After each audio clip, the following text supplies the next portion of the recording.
1960년대 미국 남부 시골에서 목회하던 목사님들을 급격히 변화하는 미국 사회를 알아야 하나님의 말씀을 시대에 맞게 전할 수 있다 여겨서 시골 교회 목사님들을 단체로 도시 문화를 경험하라고 뉴욕에 현장 교육을 보내는 것이 한때 유행을 했던 적이 있습니다. 지역교회 연합단체들이 주선을 해서 그렇게 했죠. 그런데 이 60년대와 70년대의 미국 문화는 급격한 세속화를 겪게 됩니다. 히피 문화의 등장과 함께 반전운동, 인권운동에 편승한 자유화와 성혁명으로 인해서 급격한 문화적인 지각변동을 일으키게 됩니다. 어느 한 목회자는 도시 문화를 체험한다고 해서 뉴욕 뒷골목을 돌아다니다가 처음으로 핍쇼라고 하는 성인물에 노출됩니다. 이 핍쇼는 말 그대로 동전을 집어넣고 작은 구멍을 통해 성인 영상물을 보는 퇴폐 산업입니다. 60년대와 70년대 크게 유행을 했습니다. 그 목회자는 호기심에 동전을 넣고 난생 처음 성인물을 보고는 엄청난 충격을 받습니다. 다시 시골 목회 현장으로 돌아와서 설교를 준비하려고 하는데 그 영상이 머리에서 떠나가지를 않습니다. 기도하러 눈 감아도 그 이미지가 어른거립니다.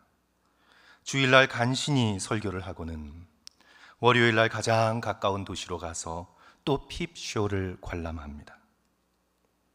죄책감이 들지만 그 인상이 너무나, 그 이미지가 너무나 강렬해서 그 유혹을 떨쳐버릴 수가 없었습니다. 처음에는 죄책감 때문에 좀 괴로워했는데 이제 시간이 흐르니 그럭저럭 잘 감출 수 있게 되었습니다. 그냥 목회는 목회대로 해나갔습니다. 성적인 중독은 중독대로 그냥 그렇게 되었습니다. 인생이 투 트랙으로 흘렀습니다. 하지만 더 이상 진실되게 기도할 수가 없었습니다. 성경을 온 마음을 다해 읽을 수가 없었습니다. 성도들의 두 눈을 똑똑히 쳐다볼 수가 없었습니다. 설교는 설교대로 일이니까 연기처럼 해나가고 있으니까 이런저런 목회적 사역 그냥 연기처럼 해나가긴 해도 영혼 속에서 하나님을 향한 살아있던 기도의 불꽃이 거의 사라졌습니다.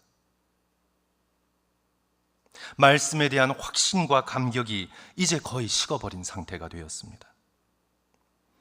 목회를 하면 할수록 겉은 꾸밈으로 요란해지고 안은 정욕으로 다 갉아먹힌 상태가 되어갔습니다. 1960년대, 70년대 목회 현장에서 심심치 않게 일어났던 일들입니다. 성도 여러분, 1960년대의 문화가 그랬다면 오늘날 2020년대의 우리의 문화는 어떠할까요? 말씀드릴 필요조차 없지요. 사탄은 세상의 자극적이고 정욕적인 문화를 이용하여 우리의 가장 중요한 것, 말씀의 씨앗을 빼앗으려고 노력하고 있습니다. 예수 그리스도께서 대중들에게 말씀을, 천국 복음을 전하실 때 가장 먼저 초기에 전하셨던 말씀의 비유 가운데 하나가 씨 뿌리는 비유의 그 말씀입니다.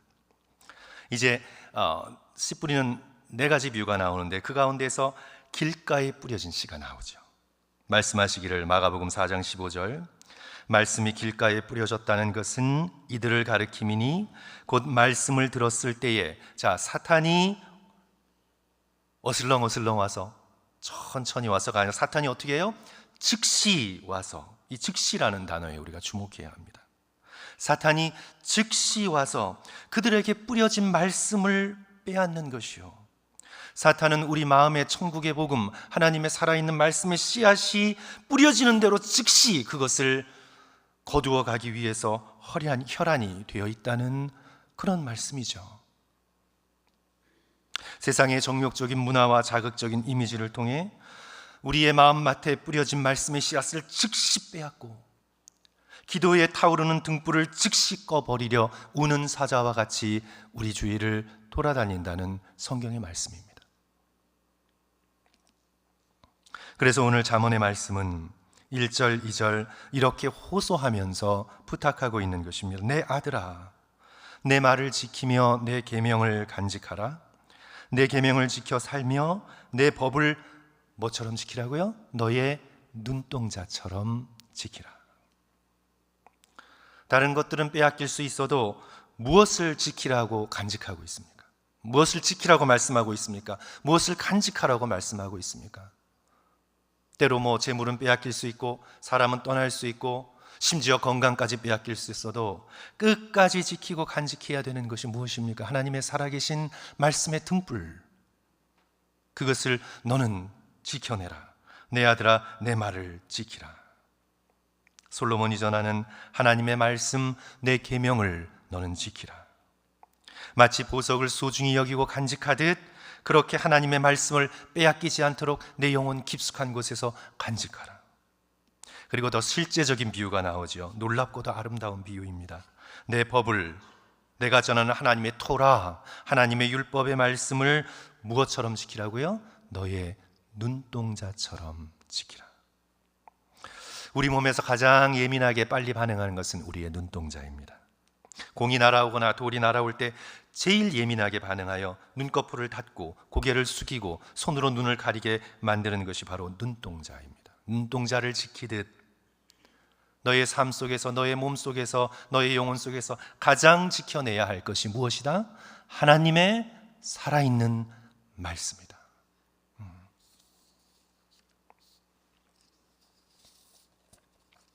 우리는 세상 정욕에 의해서 말씀을 빼앗긴 자의 비극을 성경에서 삼손에게서 우리는 찾아보게 됩니다. 사사기의 마지막 사사인 삼손이죠. 성도 여러분, 그는 어떤 사람으로 태어났습니까? 그는 나실인으로 태어났습니다. 나실인이란 하나님께 구분되어 온전히 바쳐져야 하는 사람입니다. 사사기 13장 5절 보시면 보라, 내가 임신하여 아들을 낳으리니 그의 머리 위에 삭도를 대지 말라. 이 아이는 태에서 나옴으로부터 하나님께 바쳐진 뭐라고요? 나실인이라, 나실인이 됨이라.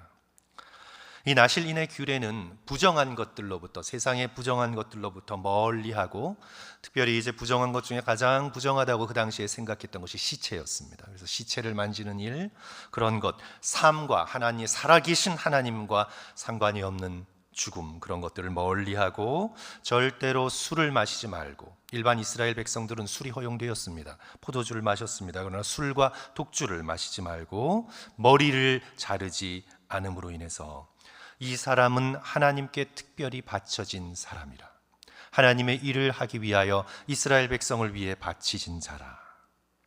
그것이 바로 나실인의 규례였습니다. 이제 삼손의 능력은 그의 근육에서 나오는 것이 아닙니다. 삼손의 능력은 그의 영적인 구별됨에서 나오는 나실인의 능력인 것입니다. 나실인 즉 하나님의 말씀, 구분되어 하나님의 영광을 위해 이스라엘 백성을 섬기기 위해 하나님께서 구별하게 하신, 거기에서부터 그의 능력이 나오는 거죠. 그런데 우리가 이제 삼손의 이야기를 쭉 읽어보면 삼손 가나안의 자극적 문화에 같이 뒹굴어 버리죠. 같이 뒹굴어 버립니다. 나신으로 구별되지 않고 섞여 버립니다. 적국인 블레셋을 공격하는 핑계거리라 하더라도 블레셋 도시인 딥나의 이방 여인과 결혼하고 가사라는 도시에서 가서 블레셋 창기의 집에 들어가고 결국에는 이방 여인 들릴라에 빠져 머리가 잘리게 되며 나실인의 모든 것을 다 빼앗기게 됩니다. 삼손의 삶을 쭉 펼쳐놓고 보면 그는 세상 정욕에 이끌려 나실인의 서약, 하나님의 말씀을 하나하나 버리고 빼앗기는 비극적 사사의 모습으로 오늘 우리에게 다가오고 있죠. 오늘 우리는 새해를 시작하면서 우리에게 심겨진 하나님의 말씀이 절대로 빼앗기지 않도록 우리는 주님 앞에 간구하고 기도할 수 있는 저와 여러분이 되어야 되겠습니다. 3절을 보시면 말씀을 항상 기억할 수 있도록 가까이 두라고 권고하면서 실제적인 조언을 아들에게 주고 있어요. 제자들에게 주고 있어요. 이것을 내 손가락에 매며, 말씀을 기록한 그런 종이 쪽지를 손가락에 매고 내 마음판에 새기라. 마음판이라는 것은 묵상하고 또 묵상하여 암송하여 아무도 빼앗아 갈 수 없도록 기억 속에, 마음 속에, 영혼 속에 새겨놓으라는 거죠. 그리고 4절의 말씀을 보시면 그 지혜의 말씀을 가족이나 친족을 가까이 하듯 가까이 하라. 4절, 지혜에게 너는 내 누이라 하며 명철에게 너는 내 친족이라 하라. 그렇게 말씀을 가까이 하고 그 말씀을 마음판에 새기고 내 손목에 메고 다니면, 5절 성도 여러분, 우리 다 같이 읽겠습니다. 그리하면, 시작. 그리하면 이것이 너를 지켜서 음료에게 말로 호리는 이방 여인에게 빠지지 않게 하리라. 말씀이 우리를 지켜줍니다. 세상의 음란하고 정욕적인 문화로부터 우리를 지켜줍니다. 성도 여러분, 이 상호작용을 보실 수 있나요? 이것을 뭐라고 말해야 할까요? 상호 방위조약이라고 말해야 되나요? 우리가 말씀을 지키고 간직하면 그 말씀이 우리를 지켜줍니다. 그렇죠? 우리가 주님을 가까이 하고 예수 그리스도를 우리 마음속에서 빼앗기지 않도록 우리가 예수 그리스도를 우리 마음속에 간직하면 그리스도께서 우리를 지켜주십니다. 정욕으로부터, 유혹으로부터 우리를 지켜주시며 말씀이 우리 안에 살아있고 운동력이 있게 만들어주시고 기도의 등불이 타오를 수 있도록 성령께서 함께 하시고 우리의 양심은 순결함을 지켜낸 보상으로 편안하고 기쁨을 누리게 됩니다. 사랑하는 성도 여러분, 오늘 이 21세기 가나안, 우리 21세기의 이 가나안 땅보다 훨씬 더 정욕적인 이 세상 가운데에서 우리가 어떻게 우리의 말씀의 씨앗을 빼앗기지 않고 어떻게 기도의 등불을 간직하며 살아갈 수가 있을까요? 저는 이 방어적인 태도보다 적극적인 태도가 훨씬 더 효과적이라고 생각합니다. 왜 운동 경기에서 우리 공격은 뭔가요? 최선의 방어라고들 하잖아요. 그저 세상의 문화에 그저 두려워서 수동적으로 물러가기보다, 숨는 것보다 더 적극적이고 더 공격적인 방법은 이 세상의 잘못된 문화가 가져다주는 정욕의 순간적인 쾌락보다 하나님께서 우리에게 허락하신 비교할 수 없을 정도의 더 크고 놀라운 기쁨, 더 아름다운 놀라운 기쁨을 즐거움으로 맛보고 누리는 것, 그것이 바로 복음주의권에서 아주 중요한 설교자인 존 파이퍼가 그것을 기독교의 희락주의다. 기독교는 결코 금욕주의가 아니다. 기독교 희락주의, 기독교 히도니즘, 쾌락주의라고 하지 않고 기독교 희락주의, 희락, 기쁨, 기독교 히도니즘이라고 표현을 했습니다. 세상이 제공하는 값싸고 불량한 쾌락보다 하나님이 주시는 순전한 기쁨을 발견하고 그것을 받아 누리며 그 기쁨으로 세상의 정욕을 이겨나가는 것, 이것이 바로 그리스도인의 기쁨의 힘이고 희락의 힘이다. 저는 개인적인 경험을 바탕으로 우리 성도들께 한 3가지 정도 함께 좀 나누고자 합니다. 성도 여러분, 하나님께서 이 세상에서 우리에게 허락하신 선한 것들이 너무 많습니다. 타락하고 음란하고 잘못된 것들도 많지만, 그러나 이 세상에서 하나님께서 믿음의 백성들이 하나님의 자녀가 누릴 수 있도록 허락해 주신 세상의 선한 것들도 역시 남아있고 많습니다. 저는 개인적으로 이 자연 속에서 하나님께서 주시는 엄청난 기쁨을 누려요. 제가 여러 번 말씀드렸듯이 저는 큰 바위만 보면 가슴이 두근거리거든요. 이렇게 바위가 큰 게 있으면 뭔가를 제가 이렇게 반응을 하는 것 같아요. 뭔가 저는 자연을 보면서 어떤 분들은 작고 아름다운 세밀한 것에서 놀라운 기쁨을 누리기도 하고, 제 아내가 그런 스타일이고요. 저는 좀 이렇게 스케일이 크고 뭔가 아득한 느낌이 드는 이렇게 환경 가운데 딱 처해 있으면 너무 큰 기쁨을 누려요. 이 아득함이 있는 그런 큰 바위라든지 저 멀리 있는 산이라든지 하늘의 구름이라든지 이런 것들을 보면 마치 내가 천국 근처에 와 있는 갈망을 느끼게 됩니다. 세상의 정욕적인 문화와 비교할 수 없는 놀라운 기쁨이 하나님께서 창조하시고 남겨두신 이 자연 가운데 있는 것을 발견하게 돼요. 어떤 분들은 예술 속에서 그것을 누리기도 하고, 어떤 분들은 선한 문화 속에서 그런 것들을 누리기도 하고. 그러니까 성도 여러분, 핸드폰에 너무 붙들려 계시지 마시고 하늘을 보고 땅을 밟을 수 있는 밖으로 나가세요. 공원이나 또 그렇다고 골프장에 너무 자주 가시지 마시고 근처 공원이라도 가셔서 말씀을 간직하시고 하나님을 생각하시고 또 하나님이 내게 허락하신 이 세상의 아름다운 것들, 내 인생에 하나님께서 주신 놀라운 감사의 제목들을 생각하심으로 이 세상의 정욕을 넉넉히 물리치실 수 있는 저와 여러분 되시기를 주님의 이름으로 간절히 축원합니다. 또 둘째로 저는 하나님에 대해서 무엇인가를 깨달을 때 그때가 너무 기뻐요. 특별히 하나님을 잘 묵상하고 또 그런 하나님에 대한 깊은 생각이 적혀 있는 책들을 읽을 때, 그리고 특별히 성경의 말씀을 제 마음에 다가온 성경의 말씀을 떠올리며 생각하며 묵상하며 그것들을 돌아볼 때 깨닫는 기쁨, 이 기쁨은 다른 어떤 세상의 기쁨과 비교할 수 없어요. 다윗이 표현하기를 그것을 꿀송이보다도 달다라고 표현을 했지 않습니까? 오래전에 출애굽기 3장에 불붙은 가시떨기 나무에 모세를 만나 주신 그 말씀을 붙들고 하나님 앞에 기도할 때 때로 언어로 기도가 되지 않으면 상상력을 동원해서 기도했어요. 때로 너무 답답하고 너무 힘들 땐 말이 나오지 않잖아요.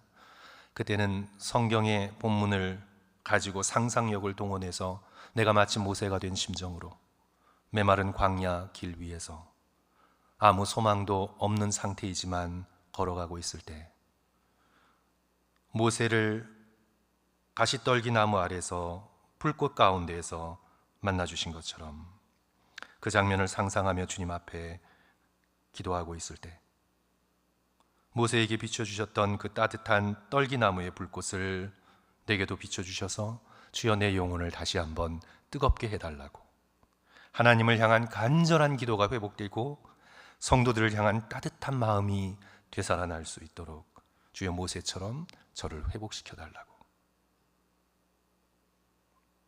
그렇게 목회의 어려움 속에서 기도했던 때가 생각이 납니다. 그런데 성도 여러분, 하나님이 그때 베풀어 주셨던 은혜는 이루 말할 수가 없어요. 한 2시간 정도 예배당 바닥에 엎드려 있었나요? 그때 누렸던 하나님과의 친밀하고도 깊은 교제의 기쁨은 찬송가의 구절처럼 알 사람이 없어요. 그 기쁨을 누려보신 분들만이 알아요. 말씀을 붙들고 약속의 말씀을 붙들고 내게 찾아와 주신 하나님의 그 놀라운 은혜, 말씀과 기도를 통해 누리는 그 기쁨, 그 놀라운 은혜는 절대로 세상에 빼앗기고 싶지가 않아요. 이 세상의 정욕적이고 값싼 순간적인 쾌락에 절대로 말씀의 씨앗과 기도의 등불을 빼앗기고 싶지 않아요. 사랑하는 성도 여러분, 2025년 맞아서 우리 더 말씀이 주신 은혜를 주여 내게 주소서. 기도 가운데 세상에 가져다 줄 수 있는 기쁨, 순간적인 쾌락, 정욕을 채우는 시원함과 비교할 수 없는 하나님께서 내 영혼 가운데 채워주시는 놀라운 은혜를 내게 주소서. 기도하고 간구할 수 있는 저와 성도들 되시기를 주님의 이름으로 간절히 축원합니다. 그리고 또한 셋째로, 성도 여러분이 믿는 형제 자매들과 함께하는 기쁨이 정말 놀라워요. 우리가 2025년 목회의 주제표요, 우리 말씀으로 인도받아 빛 가운데 걷는 한 해라는 주제로서 첫 번째로 리딩 지저스와 함께하는 성경 일독에 대해서 성도 여러분들과 함께 말씀을 드렸고, 또 아침과 저녁에 10분씩 드리는 매일 기도 말씀을 드렸어요. 그러나 이 세 번째도 성도 여러분 놀라워요. 하나님께서 성도들이 함께 모여 있을 때 주시는 은혜, 내가 특별히 나의 이기심을 내려놓고 성도들의 아픔 가운데 동참하며 그들을 위해 기도하며 그들의 이름을 주님께 올려드릴 때 누리는 하나님이 주시는 놀라운 능력과 은혜. 그래서 어떻게 하자고요? 적극적으로 참여하는, 어떻게 해요 성도 여러분? 목장과 전도의 모임, 믿는 형제 자매들이 함께 누리면서 하나님 앞에 배워나가고 만들어나가고 또 누려가는 기쁨이 체험하신 분들은 알아요. 모든 모임이 늘 그런 것은 아니었지만 저는 청년들과 함께 말씀을 나누었을 때 하나님께서 특별하게 함께 해주시는 놀라운 은혜를 체험했어요. 저와 제 아내가 청년 한 10명 정도와 함께 스토리텔링이라는 모임을 저희 집에서 하고 있었는데, 그때 어떤 청년 하나가 자신의 깊은 상처를 나누고 그 청년의 아픈 이야기를 듣는 우리 모두가 깊은 사랑과 함께 느끼는 아픔의 마음으로 그 청년의 그 괴로운 상황을 듣고 모두가 그 청년과 함께 아파하며 눈물 흘리고 하나님을 바라보고 예수 그리스도의 치유를 간구하며 그의 이름을 붙들 때 인간의 말이 필요 없었어요. 거기 모두 침묵할 수밖에 없을 정도의 놀라운 하나님의 주시는 감동이 모든 사람들의 마음에 밀려왔는데 우리 모두 다 한 5분, 10분 침묵할 수밖에 없었어요. 인간의 말이 소용이 없어요. 저는 그 순간에 사람의 모임은 이럴 수 없다. 여기에 그리스도께서 우리의 상처와 아픔 가운데 함께 하신다. 그 모임만 그랬던 것이 아니에요. 여러 모임들을 통해 크고 작은 놀라운 기쁨들을 하나님께서 우리들에게 허락하세요. 하나님의 말씀을 가운데 놓고 하나님의 치유를 기대하며 살아계신 말씀을 붙들고 우리들의 연약함에도 불구하고 마음을 열고 나눌 때 그리스도 안에서 누리는 기쁨은 이 세상과 비교할 수가 없어요. 정욕을 채우는 순간적인 쾌락과 이 세상의 정욕적인 문화 속에서 절대로 하나님이 말씀과 기도와 성도들과 함께 할 때 누리는 놀라운 기쁨의 그 씨앗을 빼앗기고 싶지 않아요. 온 힘을 다해 이 말씀의 놀라운 은혜를 지켜낼 수 있는 저와 여러분 되시기를 주님의 이름으로 간절히 축원합니다. 사랑하는 성도 여러분, 그러므로 기도하고 간구하세요. 기도하고 간구하면 우리가 수도 없이 넘어졌어도 하나님께서는 우리에게 힘을 주시고 기회를 주세요. 돼지 우리에 뒹굴고 있어도 탕자가 아버지의 집을 기억하고 일어날 수 있었듯이 우리는 우리의 세상 가운데서 그렇게 다시 일어날 수 있어요. 10번, 100번, 1000번, 1만 번이라도 아버지의 집을 기억하고 다시 일어나 아버지의 집을 향해 우리의 마음을 향할 수 있어요.